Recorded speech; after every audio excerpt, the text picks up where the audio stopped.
Well, good morning, everybody. Good morning. It is great to see us here. I can tell that this morning is meant to be because look at you. We have exactly enough people to divide into perfect tables of 4. This is incredible. So welcome. Thank you so much for spending your rainy Saturday morning engaging in this really important conversation. Welcome to the Racial Wealth Gap Learning Simulation. We're glad that you're here and that you're prioritizing this work that we'll do together today. So here's what we're up to over the course of the next couple hours.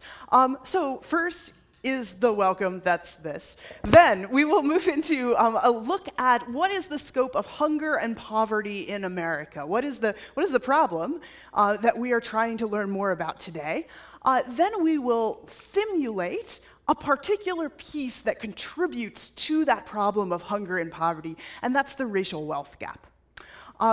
After our simulation, which you will do in an interactive way around your tables, we'll learn more about how this wealth gap has manifested right here in Southwest Pennsylvania. What does the wealth gap look like in Pittsburgh? And how do the federal policies that we'll be learning about take shape here in our own community? And then we'll have some time to discuss what we've experienced, to process that together, and very importantly, to also think about our action steps. How are we going to make change? Because if all we do this morning is learn about things, and we don't actually take action after we leave, then we haven't really made the progress that we want to be about. So that's the plan for the morning.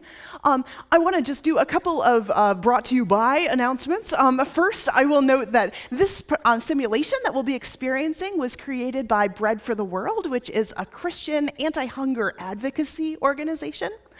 So, there's lots of Christians who do anti-hunger work by providing food pantries and meals programs, and all of that is really important. Bread for the World takes the tactic of working on hunger at the policy level. So how can we make change through our laws? Right now, that Bread for the World is working on a fairer farm bill. It's farm bill authorization season. So if that sounds of interest to you, you might want to check that out with the Bread website, which is bread.org.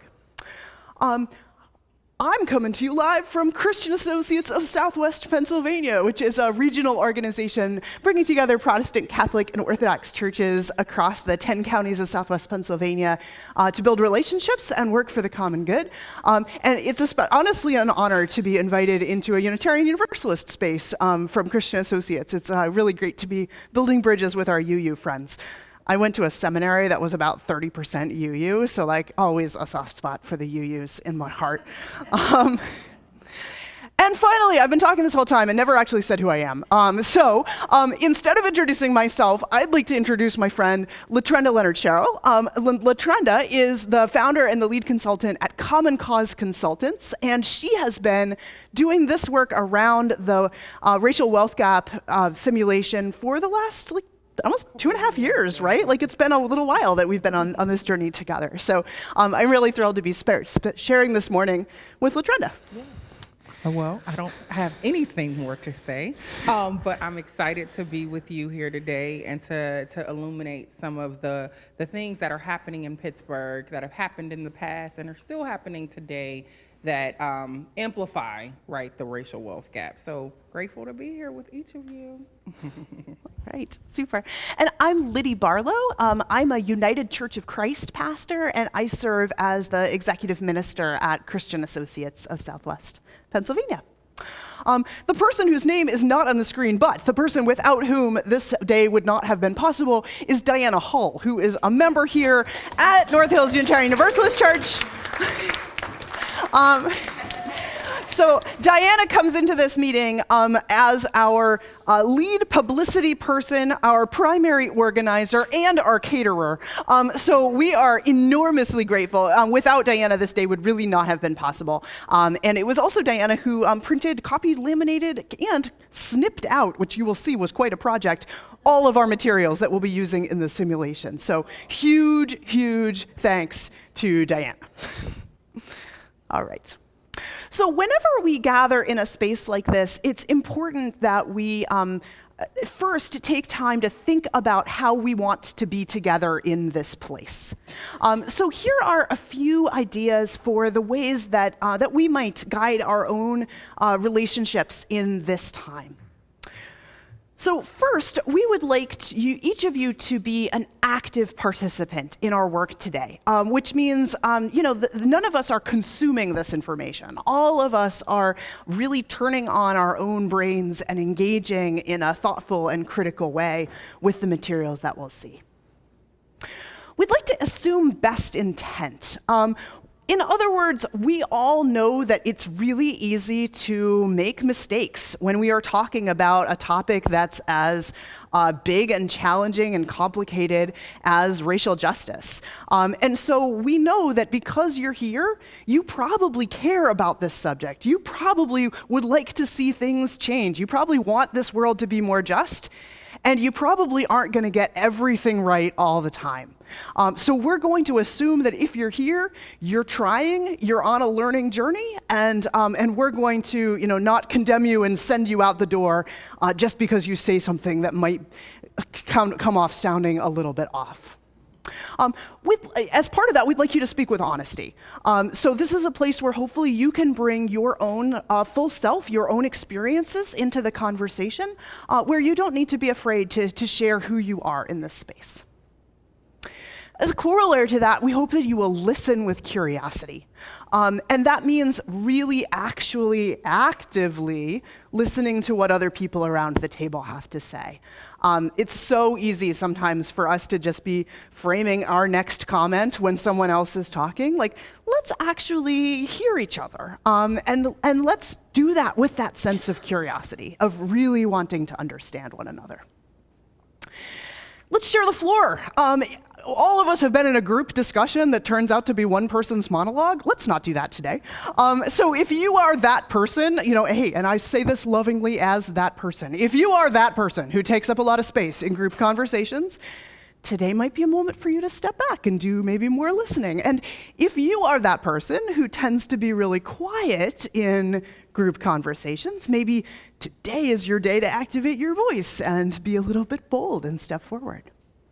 And then finally, if it is possible for you, and we recognize it's a Saturday, everyone's busy schedule, if it is possible, can you try to stay for the whole thing? Because I think there's important work for us to do from beginning to the end. If these community norms sound like the way that you would like to be in this space, can you just signify that by raising your hand? So, excellent. All right, thanks so much. Great. We're talking about race today, and because talking about race can be complicated and can, I think especially for those of us who are white, can be really challenging and a little bit scary, it's important to kind of set some basic understandings first about what we talk about when we talk about race. So for starters, do you want to dive in at any point? Like, seriously, interrupt me. So for starters, we're going to talk about the fact that race is really an imaginary concept, right? Like, there is no biological difference between people of different racial categories. But race is also an invention that matters in our society. It's an imaginary construct that we have invested with a whole lot of meaning in our neighborhoods. So even though we know that race is not real, we also recognize the very real impact that race has had. We know that acknowledging race does not make you a racist. This is something that I have had to unlearn in my own story.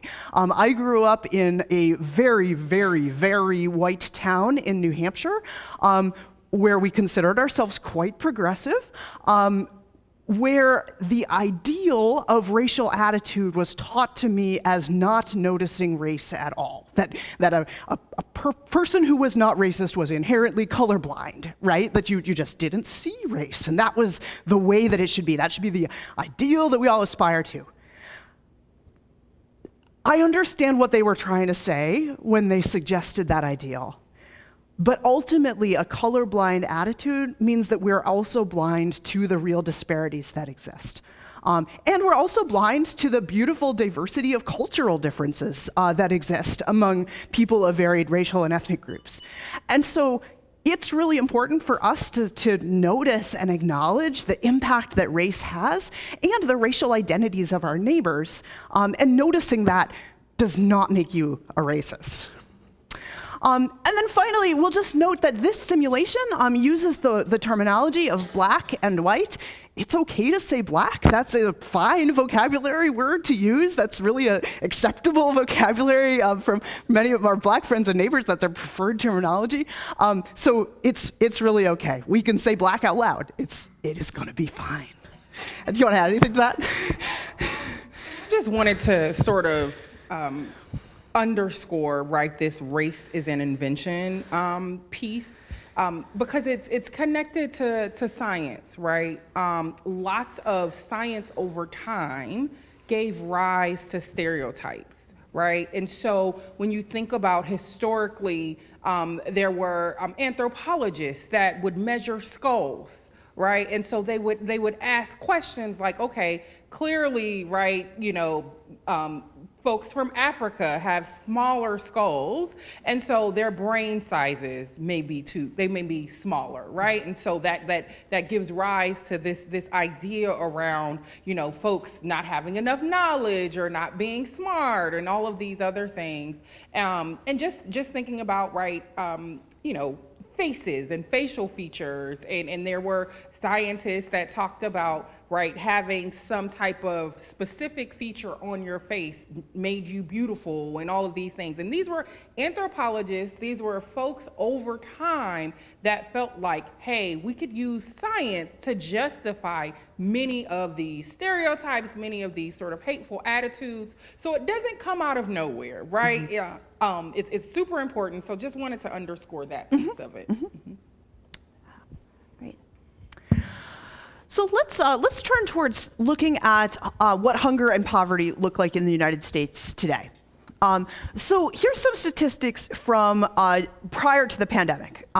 So before COVID-19, more than 35.2 million people in the United States faced hunger. Over 34 million people lived below the poverty line, and half of US households would face poverty if someone lost a job or got sick. So it's interesting to me that we're highlighting here both the realities of those who already live in poverty and that huge number of people who are vulnerable if a small thing goes wrong, right? Like poverty is often caused by that cascade of little problems, some of which, those of us who are not close to that poverty line face every day, right? Like something went wrong with my car, I have to take it in, and the bill is more than I wanted it to be. For some people, that's really the difference of falling into poverty or staying on the other side. So this was hunger and poverty prior to COVID-19. At the height of COVID-19, so these are 2020 statistics, more than 40% of people living in the US faced hunger. Hunger increases 3 times during the pandemic. Why is that?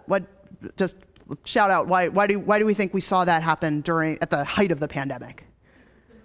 Yeah, exactly. So people couldn't work, and especially the people who couldn't work mostly worked in those jobs where they were already really vulnerable to falling into poverty. So if you are a hotel housekeeper or you are a dishwasher at a restaurant, you're already close to that poverty line, and losing your job can be that kind of devastating thing that pushes you over the edge.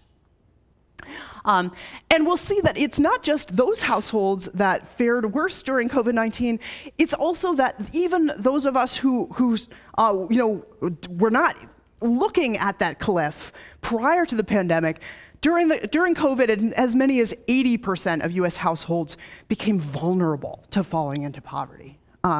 So we saw that during the pandemic. Now, this is not applicable to everybody, right? So before the pandemic, people of color were already twice as likely to be in these groups, to experience hunger, live below the poverty line, or be at risk of falling into poverty.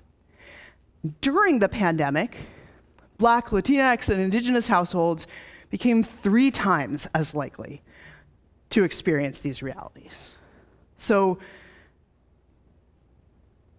there's a major disparity here between white Americans and our neighbors. And then according to the most recent data, so if we fast forward past the pandemic into whatever kind of late pandemic, post-pandemic moment we find ourselves in right now, we find 37.9 million Americans who are at risk of hunger. The national child poverty rate is 16.9%. And that Black, Native American, and Latinx individuals are 2 to over 3 times more likely to live in these households that are experiencing food insecurity. So how come we have that difference between white households and households of color? That's a real question you can answer. Well, it goes back hundreds of years, so it's generational. Sure. It's just built up and built up. Yeah, so we have the generational impacts of poverty. What else? What other factors? Income disparity. Sure, yeah, so differences in earning potential. What else? Differences in education. Differences in education. Racism, including from our government. Absolutely, so racism in all of its ugly manifestations, for sure. Yeah. So, Policies that, Sure. policies that have encouraged this. Sure. Can you give an White example of? White supremacy. Sure, yeah, so white supremacist policy, can you give any examples of policies you're aware of that had that impact? The GI Bill Mm-hmm. after the war, although it was designed to be for every GI to have a chance to get a good education, in practice, Blacks were excluded. Yeah, sure, exactly. I don't know if that was in the policy. But It's one thing to give everyone a college scholarship, but if most of the colleges won't accept your application, then you're kind of out of luck. So all of these answers that we've heard are exactly part of the problem that we're talking about here today. The problem the cause of the difference in hunger and poverty is the racial wealth and income divide. We're not earning enough money, we're earning different amounts of money, and we have different amounts of money, right? So the difference between income and wealth, what you're seeing come in, and just the total value of all the wealth that you have. Yes? I just want to mention that with regard to both Social Security, the GI Bill, and I'm sure a myriad of other government policies or programs, these were designed from the get-go to be racist. Of course, that was not included in how it was, said to the public. But Strom Thurmond from South Carolina, who was very, a leader in the U.S. legislature, would not go along with Social Security except if it was excluding domestic work or agriculture, because those were 2 fields that were largely minority-led or Black-led. Their goal was, let's exclude Blacks from getting Social Security, and that was the method by which they got Strom Thurmond's approval to back this. They couldn't get him to back it otherwise, and so that's how powerful that was, and we were all affected. Same thing with the GI Bill. You had to find a bank who would back your loan. Now, of course, the government was behind it, but even though the government was behind it and was going to be your guarantor, you think, what could be better than having the government be your guarantor, right? A bank's going to take that, but most banks would not lend to Black people. So the Black GIs were not open to getting an education because they couldn't get a bank to lend them the money.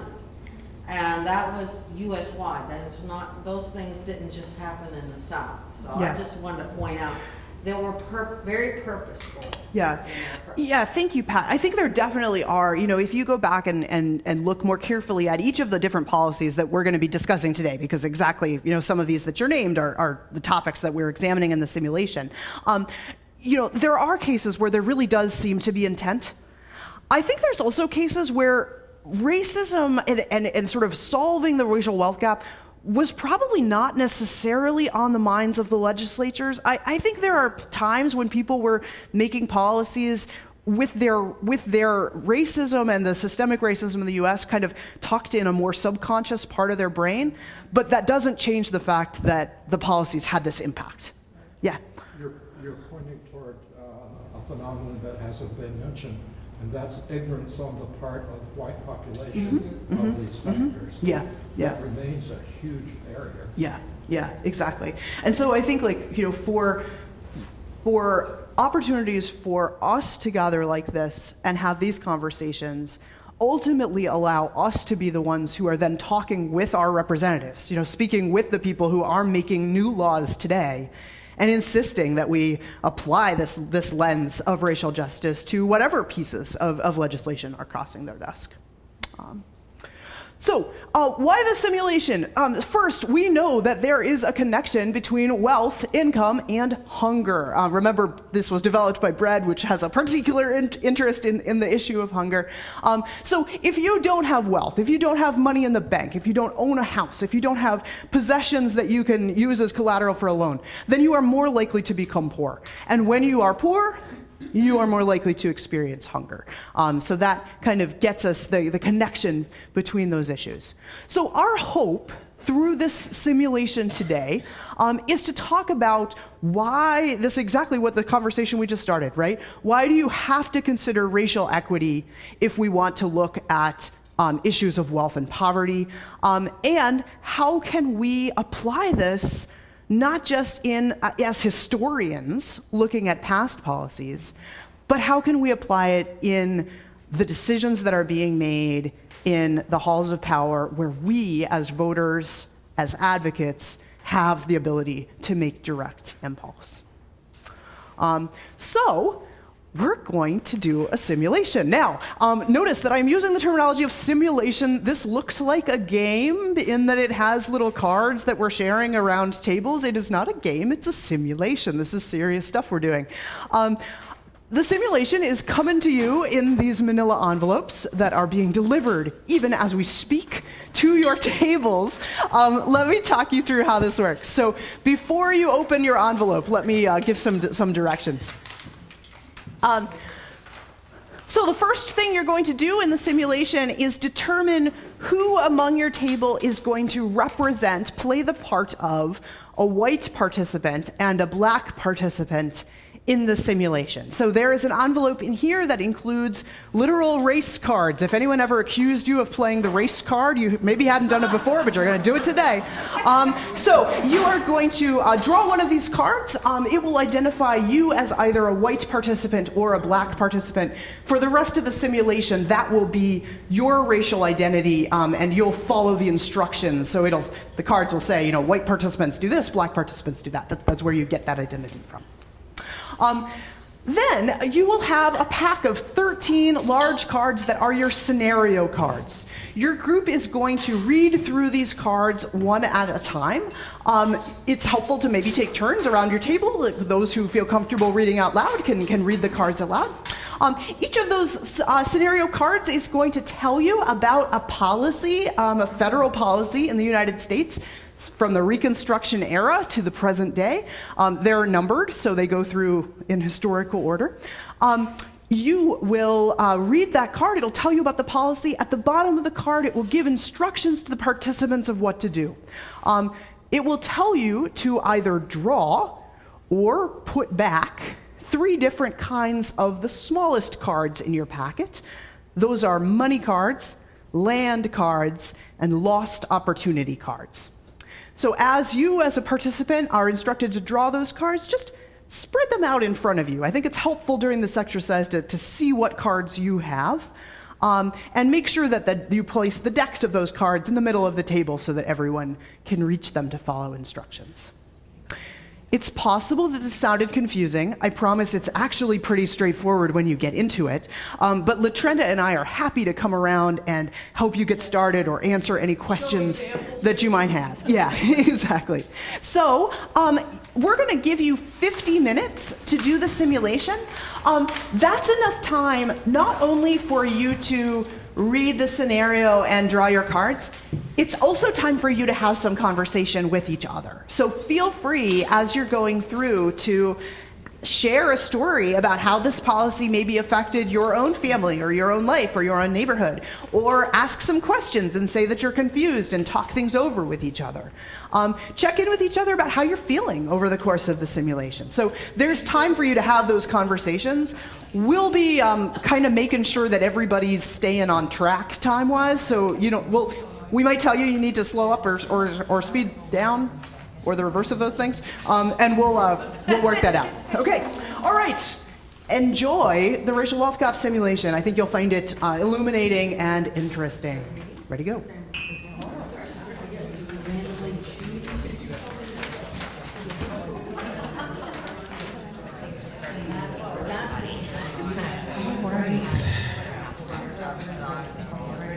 How was the simulation?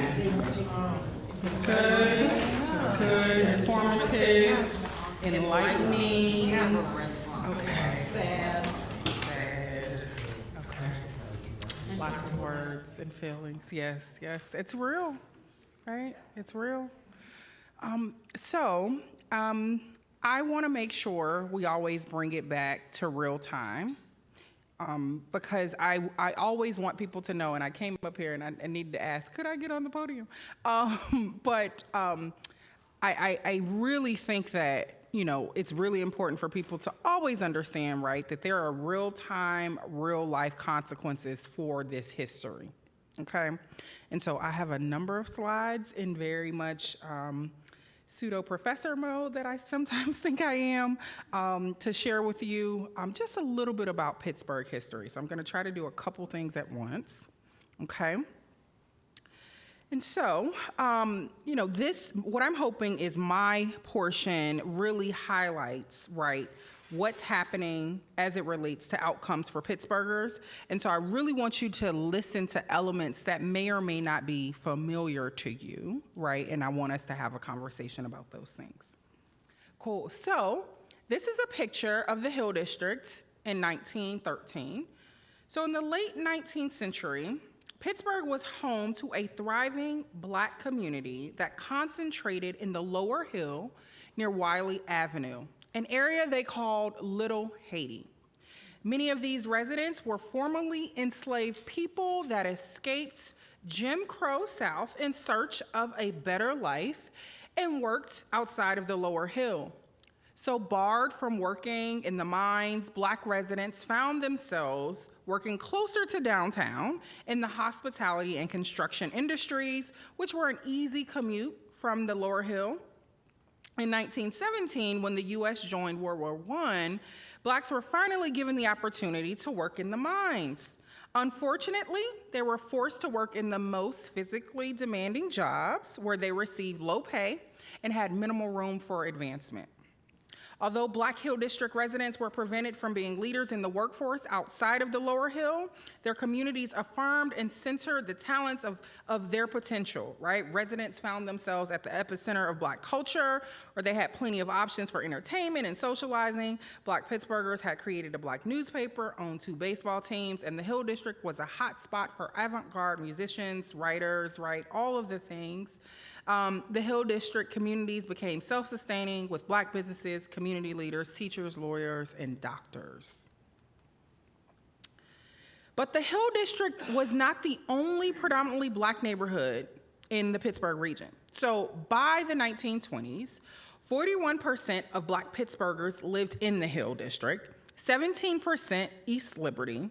Others were in the North Side, Belsuver, and Homewood. Looking at this map of early 20th century neighborhoods, we see that they are completely separate, okay? Because these communities were isolated by Pittsburgh's hilly topography and economic segregation, it was a challenge for Black Pittsburgh to stay connected, right? To think about, building maybe some collective power, to do a little bit more work together. But they existed, the neighborhoods were there, people were living closer to, their own Black neighbors, but again, very separate, right? Very separate. And after World War II, Pittsburgh experienced a massive economic decline, okay, that affected the entire region, but significantly impacted the ability of Black residents to build wealth. Around 1920, Black employment dropped by 66%, and only 1% of Black residents owned their homes. So as we know from policies 3 and 4, the National Housing Act of 1934 graded neighborhoods in order to communicate which neighborhoods were the best options for investment. On paper, right, this, it all sounds, well and good, but we know the reality was that Black and mixed race neighborhoods were given the lowest score, D, or hazardous. While home ownership had been very low, the inability of Black residents to purchase homes exacerbated already detrimental conditions, and 98% of federally backed loans, the SAFE mortgages, were awarded to white lenders. So if you were a Black person who did receive a mortgage, it was most often from predatory lenders. And we can see here, right, the impact of that, right, and what that looked like in this region. So knowing that red and yellow are the lowest grades assigned during redlining, we see that historically Black neighborhoods outlined in black are entirely slotted to those grades, okay? And so you can see, right, where we saw East Liberty, you can see where we saw some of the South Side neighborhoods, the Hill District, right? Those neighborhoods were, assigned those lower grades. Scholars have shown that these arbitrary racist housing patterns still affect Pittsburgh residents today, and perhaps the most recognizable impact of federal policy is in the raising of the lower hill. In 1949, state and housing laws were created to target quote-unquote slums, okay? Where the lower hill had long been an area of Black culture and prosperity, white prospectors described it as a den of ills, okay? I-L-L-S. Sometimes my Southern accent comes across. A den of ills. As part of the Renaissance vision for a new Pittsburgh, city officials cleared the area to make room for the Civic Arena and Highway 279, which would connect suburban residents to downtown. So by the mid-1950s, 8,000 plus Black families have been displaced by this so-called urban renewal project, yet only 2,000 housing units were rebuilt, okay? And so this is, I'm wondering if that's familiar, right, to you, right? We're still talking about that today. And so, despite the URA's plans for further renovations, Hill District residents, they fought back. A billboard appeared near Crawford Street and Center Avenue. Attention City Hall, it read, no redevelopment beyond this point. This sign was the work of the Citizens Committee for Hill District Renewal, one of several groups formed in the 1960s to fight off large-scale urban renewal projects. These groups wanted the city to drop its demolition plans and to focus instead on anti-poverty programs, rehabilitation of old buildings, and construction of new affordable housing, okay?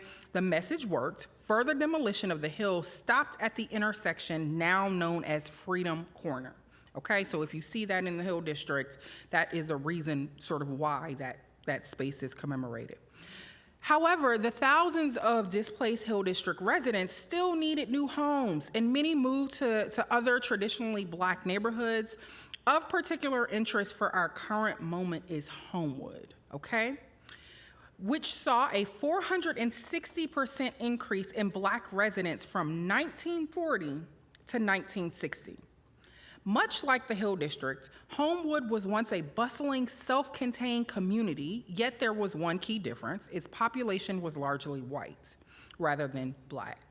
So just as displaced Hill District residents began to relocate or to locate to Homewood, it also saw another major disinvestment, or it also saw disinvestment. And so this next slide, there's a lot on the slide. And so I want to sort of say some things first and then walk through this slide. So after the assassination of Dr. King, okay, large outcries of anger broke out across the nation, and Homewood in particular became a theater of outrage. Shops that mistreated Black people, for example, a butcher shop that was known for giving bad meat to Black patrons, were targeted and destroyed, and their owners never returned to the neighborhood. While whites and affluent Black residents left the city for the suburbs, Homewood's tax base eroded, discontinuing services that had been springboards for a healthy neighborhood. And so, as you can see, the 1960s is what we sort of characterize, right, as the current state of Homewood. It's what we begin to look at as the place where some of the decline began to happen. And so after the protests, after Dr. King's death and murder, a lot of different things happened. So in the 1960s, white flight from Pittsburgh happened, and that white flight created this idea around, like, we need to figure out public safety. Go ahead. Do you mean white flight from the city of Pittsburgh and they went to the suburbs? Yes. Okay, Yep. not out of state? Yeah, no, Okay. just from Pittsburgh, migrating to other places and being able to do that. To like Franklin Park. Right. For Exactly. whatever. Exactly. And so, right, when that was happening, the additional white flight, there was this idea that, we needed some more public safety. And so there was an investment in police officers in the region. And you can see each of these columns represent sort of an area or a flow of what was happening. So there was an effect on economics. So after the protests, there was a decrease in manufacturing jobs, which led to high unemployment in the 80s and a very high mortgage rejection rate. So you have, white flight happening in the 60s, in the 70s and 80s. There's this lower tax base and fewer public amenities, a decrease in the quality of public education. Between the high mortgage rejection rate and the lack of quality educational options, violence sort of like festered, okay? And then you have this sort of public safety lane and column, more police officers, right, came or were invested in, or, an increase in the city budget for police officers happened in the 60s. There were stricter laws in general, right, in the 70s and 80s for disorderly conduct and drug possession. Think about the policies around Reagan that you were able to read about. 18 new prisons were built in PA in the 1990s, and 1 in 9 Black men were in prison in the 1990s. And so I share this snapshot because there's something to be said about, right, like wealth and how this looks, right, and what happens. Yes, it is totally a matter of, right, people not having the jobs, people not having the things that they need, but we also know that policies created places where people live, right? Created what they had access to, especially around schools, right? Created just a lot of these things. Prisons being built, like more investment in police officers, right? And so this is we always want to bring this back for people so that they understand, like, the racial wealth gap, like, shows up in a lot of different places, okay? And so this next slide is where people sometimes have the issue. And so while Homewood has been predominantly Black, home values have been low, okay? But now, right, now that there's sort of this resurgence, I don't know if you all are familiar with the resurgence in Homewood, right, trying to get people to move back there and more investment in things, of course, the prices have risen, right? And I think this is what the issue that people have with, I think of one of the loaded words of gentrification that I hear so often, but I think this is the issue that people have with it. While their family may have been there, right, their house wasn't worth anything. But now, right, the house, the neighborhood is a little bit more mixed, right? There are some more white folks coming back to the community. There's this idea that, like, okay, now it's worth something again, okay? And so, yes, home prices in 2020, well, as you can see, right, in 2019 or 2009, what the median sale price was for a property in Homewood, and in 2020, what that median sale price increased to, right?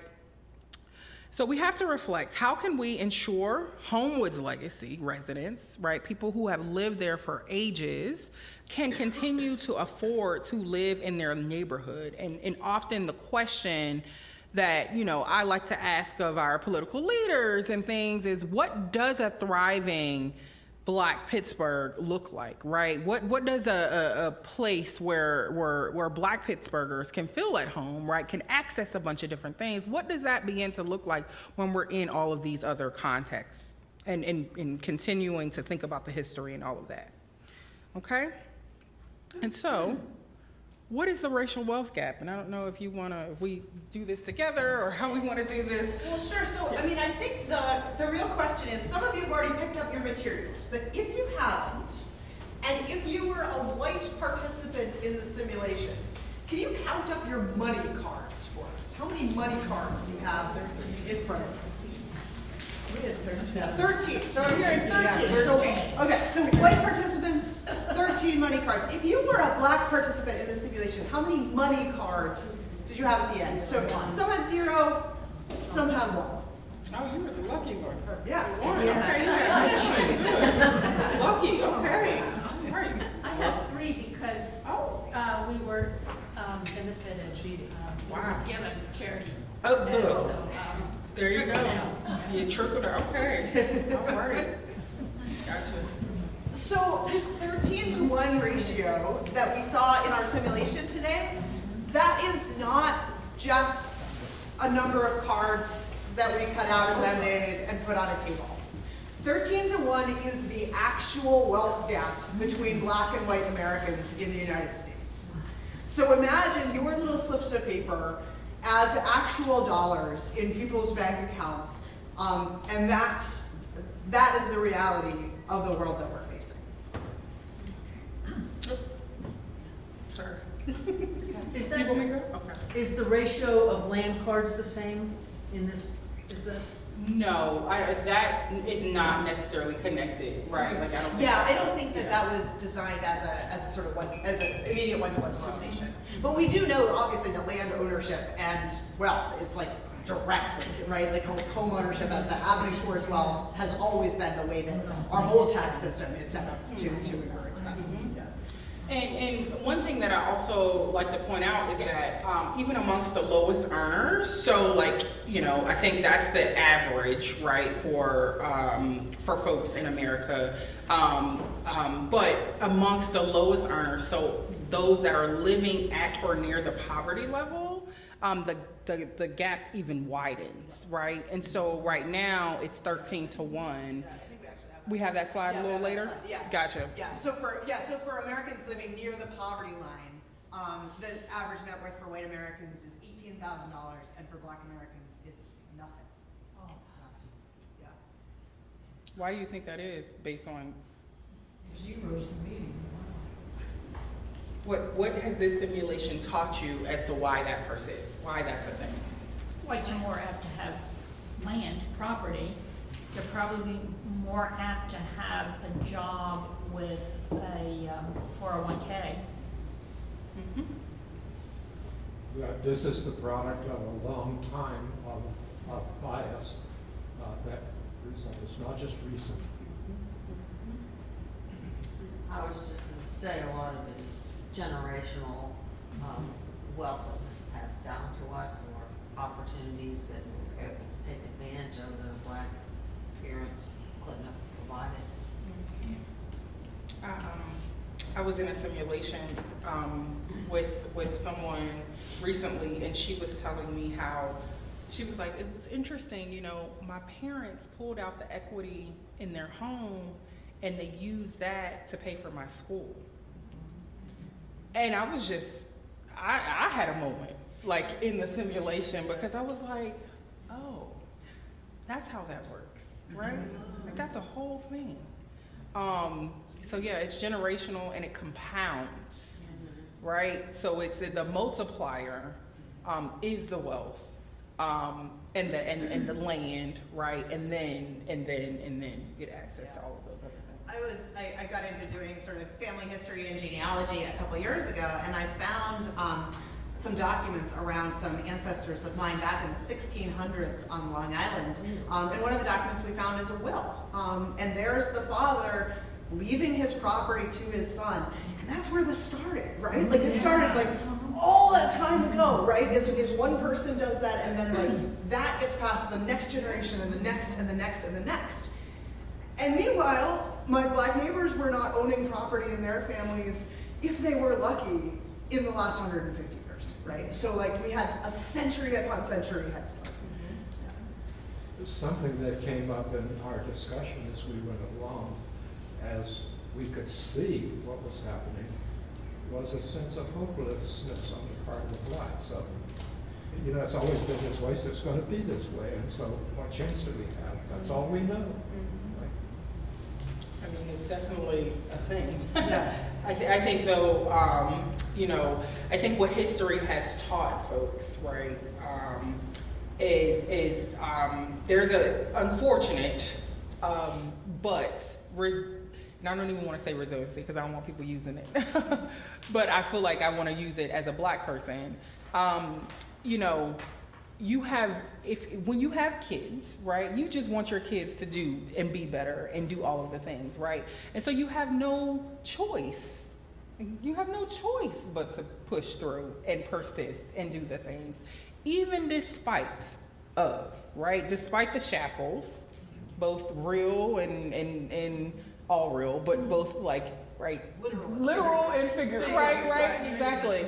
Like, you know, and because you know, like my kids they cannot live this, right? And so I think it's you could definitely sort of sit in that. And I think what we found over time is that some of the issues with racism and the consistent sort of discrimination and hardship has led to such an increase in mental health disorders, or an identification. I wouldn't say increase. I would feel like it has been there over time, but now a recognition that the impact and the toll of racism on black folks, right, and what that does to you every day. Yeah. And some of that is the impact of traumatic experiences that get transmitted through DNA, right? Like you know, this is not just, you know, individual experiences that might lead someone to develop depression or anxiety or other or physical ailments, right?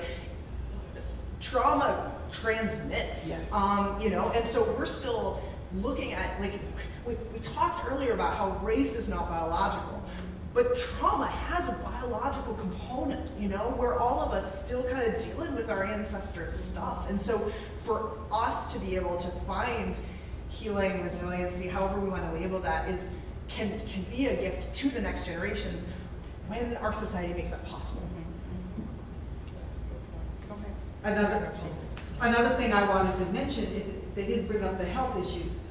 But if you think about constantly being exposed to racism and the effects, you know, the not being recognized or being followed because of the fact that you're black, or that the health issues, that the doctors don't listen to their patients and talk about what effect that has on a pregnant woman, that anxiety, that weathering of constant racial insults transfers to the baby. And so we have a high maternal and fetal mortality as a result of that constant stress. And I think we forget about that.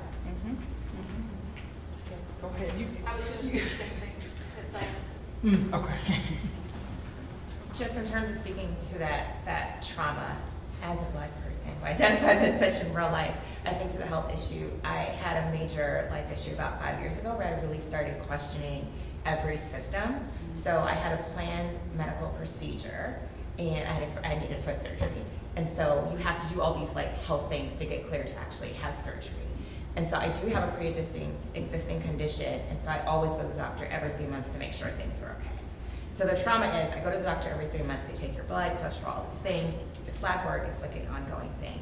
And I wasn't cleared for my surgery a week before. They said, you don't have enough like health insurance money left to have it covered. I said, how can that be? I'm in education, I've taken but through vacation days, like surely there's money there. that's when I started, which everyone should read these things, the fine print on the back. And I realized I had been double, sometimes triple billed for procedures I did not have. So I'm not diabetic, I've never had a heart attack, all these things. So I was out of money. So that legally did get resolved. The second reason why it didn't get cleared is because my blood pressure was extremely high. So it shouldn't be high, there's a lot of stress for that. But it was high enough that I should have been in the hospital. It was like 200 over 113. Like, you should not be walking, how are you walking? And they said, has anyone told you have high blood pressure? I said, they've mentioned it, but they said you can be stressed, like it's just work. I said, no, you should be in the hospital and you're like days away from like a heart attack. The fact that it hasn't happened, you're just on God's good mercy. So then I started questioning all these things, like how does this happen? Why did they just assume that I would be okay? It was just about like, well, Black people have higher blood pressure, so it seemed fine. But then my other thing with trauma is that I have another good friend who is a white woman. We went through very similar educational systems. And I was trying to figure out, how do you have so much more money than me? Because I see how we both spend as peers in the world. And it occurred to me that we used the same bank, and she had a totally different rate. So then I went to a bank, I looked up the zip code, and I found the richest, which ended up being white neighborhood, where my interviewing for the job suit and the rate on my account was 3% higher than on my existing account at the same corporate bank. So now, like, it's a practice I have where I look up the richest neighborhood wherever I go. Where am I? I'm interviewing for a job suit, and reopen my bank account, and it's made a huge difference. So there's just like a lot of like things I think about, because I feel like most people don't necessarily think about all these things just to open a new bank account. Thank you. Yeah, that is so good to know. Yeah. Well, It's so sad. Well, in the strategy, right, that you have to go through to do all of that, to be in the world, and I often, and so, you know, I don't know if you all are familiar with some of the budgeting workshops that I feel like there are a lot of organizations that do these budgeting things for really Black folks. It's just like, we're gonna do some budgeting. Yeah, we're gonna solve poverty because they obviously aren't managing their money correctly. Right. So we will benevolently teach them how to manage their money, and then, This is gonna be it. Meanwhile, right, they're supporting the kids, like somehow, some way, they're doing their thing. Do they need a budget, or do they just need some more money? Right. I felt like I could budget better when I got more money. And so we're sitting here programming our way out of issues that are just very real and could be solved with just a little bit more money, access, jobs, whatever it is, right? And so I just put that out there. Please don't do any budgeting workshops for Black people, okay? I'm just saying that. Thank you for sharing your experience. I wanted to share another thing that occurred as we were looking at how these things are building. It was very visible to us, the white participants. We recognize the privilege. And unfortunately, that sense of privilege builds over time, and it is now a very serious awareness issue in correcting the problem. Yeah, right. I mean, if you have it all laid in front of you, that starts to seem like normal. That just starts to seem like the way the world is. That's what we're entitled to. Right. If that's not how it is for you, then you must be literally doing something wrong, because I know I'm doing everything right, and look at me, right? I think the attitudes that develop because of these experiences that have so often gone unquestioned can wind up being part of the problem. The myth of meritocracy, yes. Right? The myth of meritocracy. I mean, if you leave nothing from this simulation, we can understand that it is not a just work hard. Like, it is strategy. It is like, where am I gonna go? What decision am I gonna make so my child does not in first grade get suspended at school because he was having a bad day and he decided to write poop on a piece of paper at 6 or something like that, right? Yeah. Like, because those things happen. We're suspending, little kids, right? Mostly Black and brown kids from school all the time, okay? So, all right. Can I ask a question? Go ahead. Too? Because you mentioned you're raising your children, and you have to let go of this anger that you have every right to feel that's been building up for much too long, and is still going on. But how do you give them the talk? Because that's a reality. I was with some friends the other day, and the grandmother, my friend, her daughter and husband have adopted a couple of children from Africa because they live there. And I said, have they given them the talk? The oldest one's 11, and she didn't know. But it's so necessary today of how you have to act differently in situations where we don't have to. Yeah. Well, and I would definitely encourage your friend to, as much as she can, right, surround them with young people who look like them, put them in mentoring programs, right, ensure that they have sort of, adults around them that can speak to some of those experiences because, they can reflect their identity and all the things. So, They're at the University of Michigan now. They Gotcha. spent 6 years in Niger. Okay. And come back. Okay, yeah. With their growing family. Right. So the difference of living in Africa Versus. and being an African American. I've come to realize that huge. through the books I've been reading. Yeah. I'm part of a group that's reading books about racism, and it is fantastic just to become more aware of all this. It really helps. So I just wonder about, because even with anybody's kids, you talk about stranger danger, and you don't want to go overboard and scare your kids about being afraid of strangers. I just wonder how you handle that. And maybe it's too hard to answer in. It's a loaded question, I would just say, I think that, all parents have protective factors, right? That is our goal as parents, right, to protect our babies. And so I think one of my protective factors is, my son, he's 6, and so he just started, understanding black and white, and folks are different races and stuff. And so it dawned on me, because he was like, one time he asked me, he was like, Mama, do you like white people? He asked me this because he was like, you talk a lot about these issues, he didn't say issues, but you talk a lot about black and white, and I don't know, I'm just wondering. And I was like, no, it's not that at all, honey. I just need you to know, sometimes people are treated differently, and there's no reason why, but sometimes this happens. And so how do you have the talk? Incrementally. I think with anything. Right? Well, yeah, that's the thing is, I think that there isn't one talk, and it's also not that black families have to have a talk that white families can avoid, right? I think it is absolutely imperative for white parents to talk to their kids about race, and to do that from the very beginning, because we know that our kids see color. They are learning about race. They are learning about attitudes about race from what we do. And so I think that it's really important for white parents to kind of get over themselves and gather their courage and have these conversations too. Yes. Yeah, and in the schools too. Yeah, Which can be really challenging, because our schools in Allegheny County are extraordinarily segregated. That is the reality of our schools today, is that we have, in the city of Pittsburgh, there are public schools that are 100% black. And in our suburban communities, we see predominantly, not exclusively, but predominantly white schools. And we see the ratio of, in our magnet schools in the Pittsburgh public school system, we see the influence of what schools can white parents get their kids into, and how are those schools funded, and what opportunities do those schools offer. My own kids are at magnet schools in the Pittsburgh public schools, and even though they're at a magnet school, my daughter did not have any art or music education this year at her school, because they did not have the faculty to make that possible in the schedule. And yeah, that's how much money are we sending downtown to Kappa? I'm confused. Has your 6-year-old seen it come home with any stories about? No. Okay. And he will. He's a black boy. And so that is the one thing that I don't want to have the conversation about.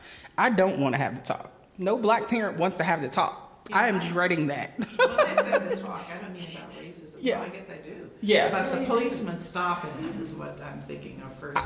But everybody needs to know that. Yeah, everyone does, and I'm hoping that there is room made to have these conversations at school, right? I'm hoping that he does go to a Christian school, which I do appreciate, and they talk a lot about differences and love and kindness, which I think is really, really important. I think leading with love is so important, and also, you know, my husband will have, I know he's going to be the one to have the talk, but it's not something that I want to do. Like, I literally, as soon as you said that, I'm like this.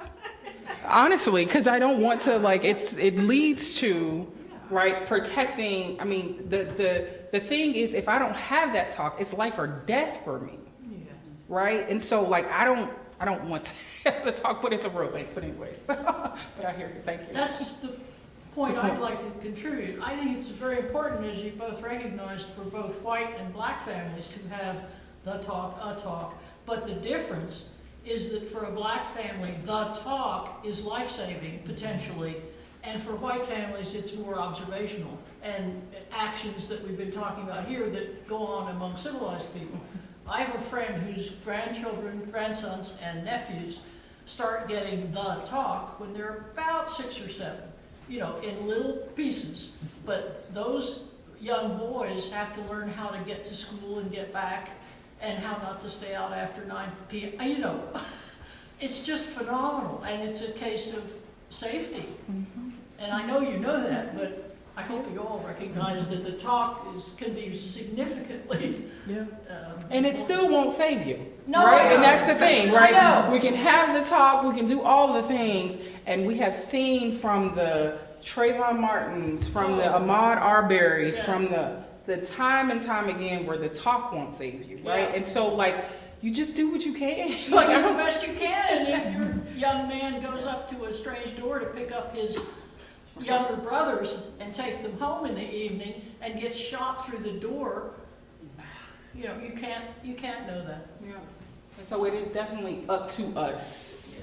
Like, when you know better, you do better. Yeah. You tell your friends. Yeah. You bring it up at the dinner table. Mm-hmm. Yes. Like, let's have this conversation. That's okay. Like, let's talk about it, right?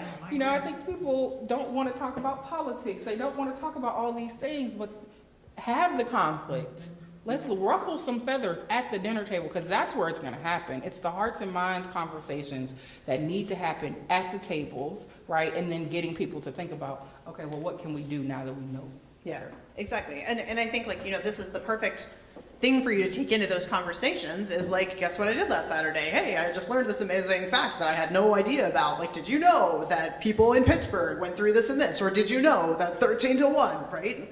I saw the cards in front of me. It made a big impression on me. Like, this is the way that this spreads, right? Is not for these rooms of like-minded people to have a hand-wringing conversation, but for us actually to go out and talk to people who are not like us, or who feel conflicted about these things. That's where things actually change. I keep, just one good way to get into that, I keep bringing this up with my grandchildren, but in a certain neighborhood, there was a Black Lives Matter sign put up when it was the big thing to do that. Mm-hmm. And I heard some people saying, oh, we don't need that. Every life matters. And there's just a deeper understanding of what that sign means. Because for so many generations, you haven't mattered. The Black lives haven't mattered as much. I mean, that's the reality of it. Mm-hmm. So it was a great opportunity.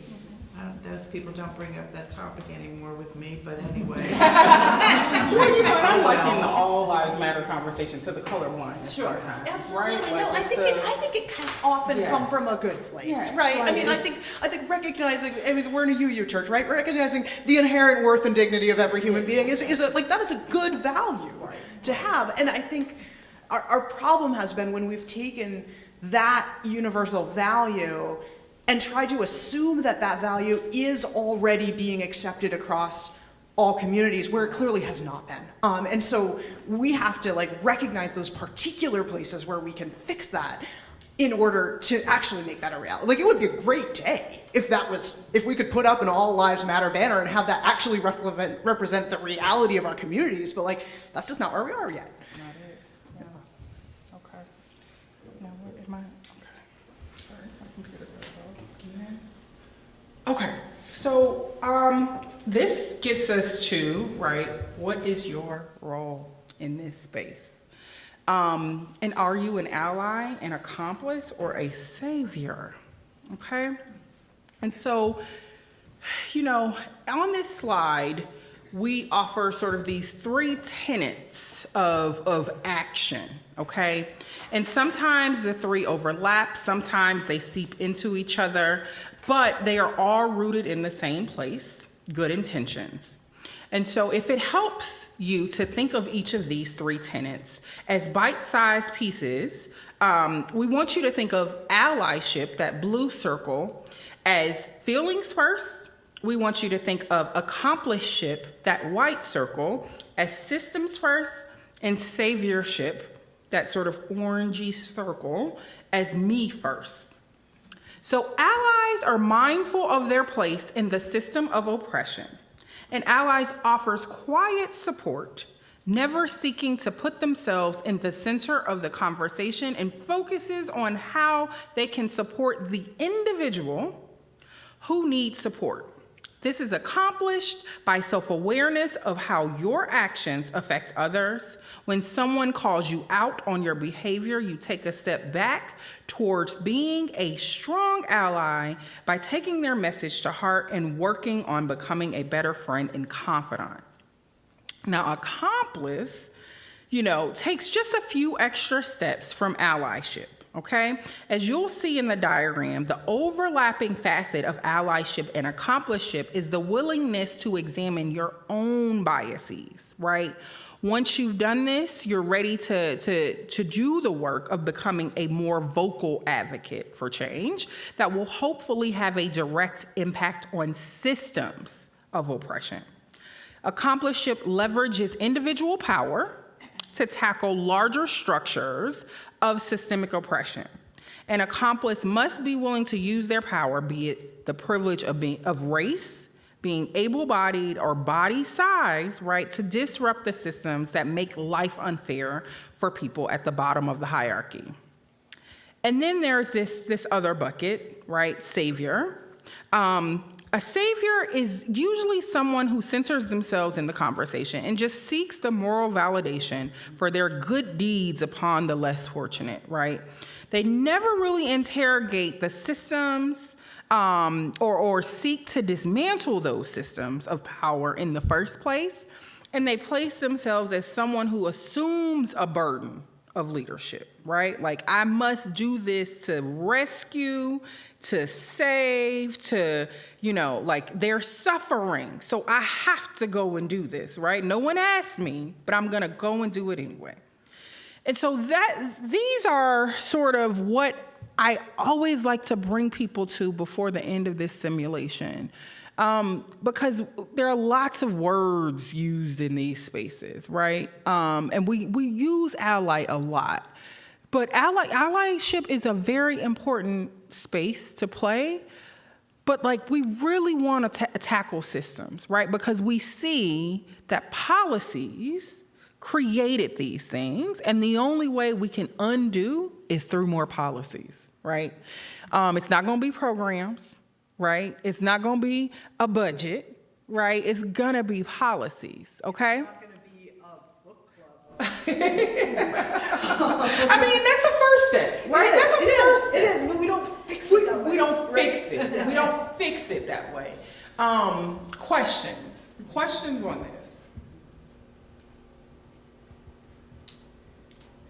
And let me just say, I think a lot of you have probably, are familiar with Ibram Kendi and his ideas that, we don't get to claim one of these labels and have that label apply to us in everything we do, right? We're demonstrating which of these labels we are embodying through each individual action. So it might very well be that some of our actions fall in one category or another. We don't get to kind of occupy, it can be problematic to label a person as a racist or as an anti-racist. There are only racist and anti-racist actions that people choose to take.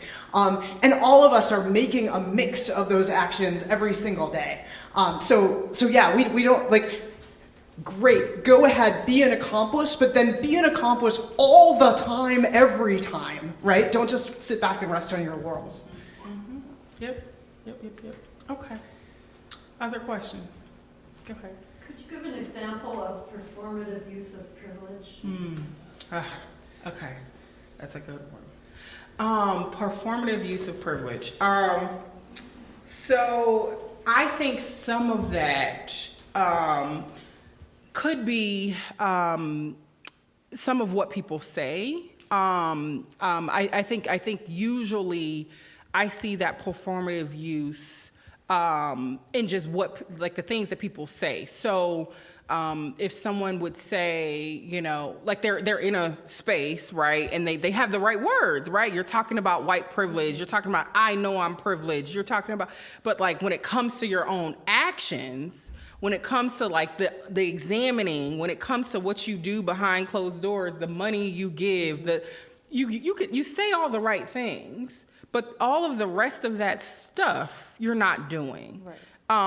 And so, they know when to say it, they know how to say it, they know when to use it. It sounds good, but right, checking those campaign finance reports, we see who you supported, right? Like, so I think that's, to me, gets to performative use.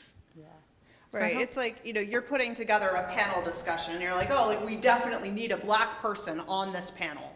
So you call the one black person you know, and you're like, are you available? Oh, great. And then you put them on the panel, and then there's, like, the moderator doesn't actually pay that much attention to what they have to say, right? Yep. Very performative, right? Like no real substance behind what's being put out there in front of people. And so I think we wanted to talk about some actions. I imagine that'll come back up. Maybe. And so how do we do this, right? What is the work that we need to do?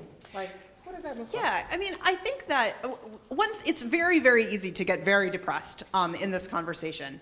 And I think that there are ways to take courage in this simply because, like those policy statements that we went through in the simulation, we saw that those were not all the same. They were not all about the structures of banking. They were not all about the structures of education. They were not all about the structures of criminal justice. And what that suggests to me is that solving this racial wealth gap is going to take people who are excited about a lot of different issues, who bring a lot of different kinds of passion and different sorts of activism to the table. And to me, it makes me really hopeful. Because I know that there are parts of this conversation where I don't have the interest or the expertise to engage, right? Like I'm not going to be writing new banking policy. Nobody wants me to do that. But there are other pieces of this puzzle where I feel a lot of personal passion and can bring some sort of personal experience, gifts, and talents to the table. And so I'd like us to take some time in thinking about what that might look like here in our communities, what particular specific actions we can take, our congregations can take, our wider neighborhoods and communities can take. Let's leave with one idea. So I'd like us to take a look at 5 issues. We've got 5 groups, so that's 5 issues. So these are 5 areas of policy that were affected by, affect the racial wealth gap. So voting access, education, housing, employment, and criminal justice, and I'm just gonna assign them, right? So voting access, education, housing, employment, criminal justice for our groups. And I'd like you to spend a few minutes, let's take 15 minutes, brainstorming in your group about what actions you and your congregation can take at the local, state, and federal level to make change in this area. So let me give you an example. This is just here for the criminal justice group, a couple of ideas. So a local idea might be that members of your congregation might volunteer in the Foundation of Hope's mentoring program to work one-on-one with people coming out of incarceration, helping them get reconnected to society, navigate the employment system, and find affordable housing. Or at the state level, we could advocate to expand Pennsylvania's clean slate legislation to include low-level drug-related felonies. Wouldn't it be great if you didn't have to report that long-ago conviction when you were trying to apply for a new job? Or at the federal level, why don't we have a database that collects use of force records from all the law enforcement agencies across the whole country, so that somebody who does some kind of egregious action in one place can't just move someplace else and get a job, right? So those are just a couple of examples in one of those areas. Take the topic that I assigned to your group, take a few minutes to think about, brainstorm a list, and then I'm going to ask each group to share your number one best and most favorite idea in no more than one sentence with 3 semicolons. We have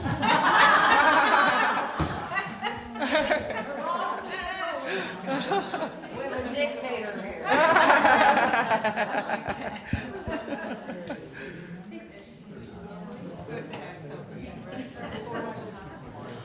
All right, friends, let's reconvene. And I want us to share our best ideas. So this is the number one best idea from your group. And again, it's one sentence. It's a one-sentence idea. I will allow you a few subordinate clauses, but this is one sentence. And we're going to start back here with the voting access group. Here we go. We talked about volunteering on the local level, providing information, providing rides, being willing to step out of our comfort zone and to work through whatever system we're connected with. And we did all that because Kate has a wonderful example of what she and her husband did in this last time. I'm just gonna let her talk about it. At the end, okay, perfect. Super, great. So simply helping people to get to the polls is one way to increase voting access. All right, education group.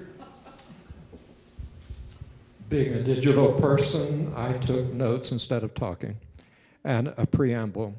We came up with a list of about 10 individual things that we might do, and our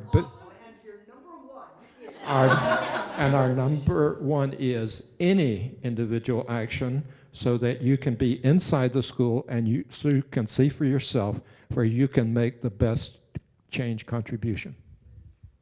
Awesome. Getting inside our schools, I like it. As I wander over here, I will just note that this summer, Christian Associates is doing a social media challenge called #DoorsNotWalls, right? Thinking about how there's all of these institutions across our communities, and we look at them, and every single one of them has a door, but most of the time we never walk through those doors. What does it take to actually see doors and not walls, and actually get in places? All right, you guys are the housing group. Who's up?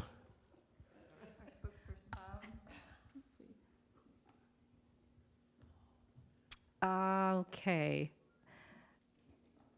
Look into our own banks and find out if they do discriminatory lending, and vote and let them know if they do that you're not gonna vote there anymore, or you're not gonna bank there anymore, and then find a way to educate realtors, perhaps going to Berkshire Hathaway, because I think they've got a liberal owner, and bringing this program to real estate people. All right, fantastic. So voting with your feet, voting with your own money, right? Those of us who have money in institutions, that allows us a different kind of voice in this conversation. Right, over here is the employment group. Oh dear. So, education. Basically diversity training at all levels. So at the top level for executives, making certain there is awareness, and also providing opportunities for certifications, IT certifications, A+, Microsoft, so that, and providing that in different locations, or so that people can get their foot in the door at some of these other employment agencies. And that's more than one sentence. No, that was excellent. That was a nice summation of a single idea, though, which I appreciate.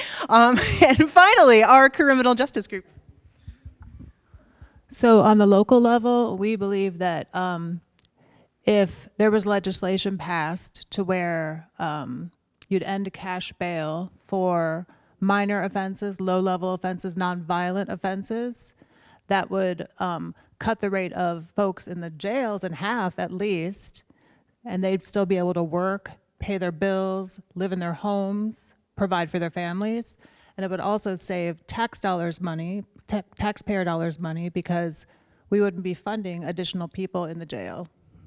I just wanted to mention, there are about 12 locations. So there's a few states that have done this, and there are several cities, the greater, like San Francisco, that type, is one of them, that they have eliminated the cash bail for many of the offenses. And when people are arrested, instead of immediately going to the jail and losing their job, etc., they can show up for their hearing, and most of them do. In fact, the rate of showing up for hearing for the people who have paid the bail is the same as if they have bail or if they haven't paid for bail.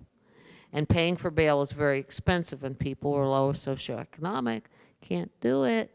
And if they do borrow from a bail lender, like you pay through the nose and you better pay, they're going to come get you.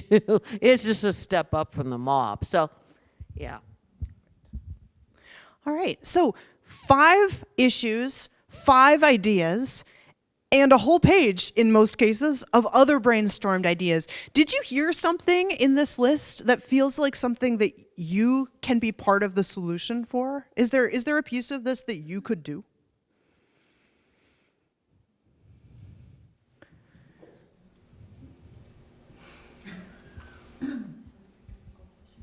Of course, some of these we can do, and we need to do it. And some of us are. I mean, some of these people are already tutoring in the schools. I never thought about, I didn't realize that there were still, banks were still giving higher rates to blacks. Well, I have money in a bank. I'm going to go find out what they're doing. If you just ask them at the banks, will they admit this? PNC? Yeah. So I'm sure the folks at the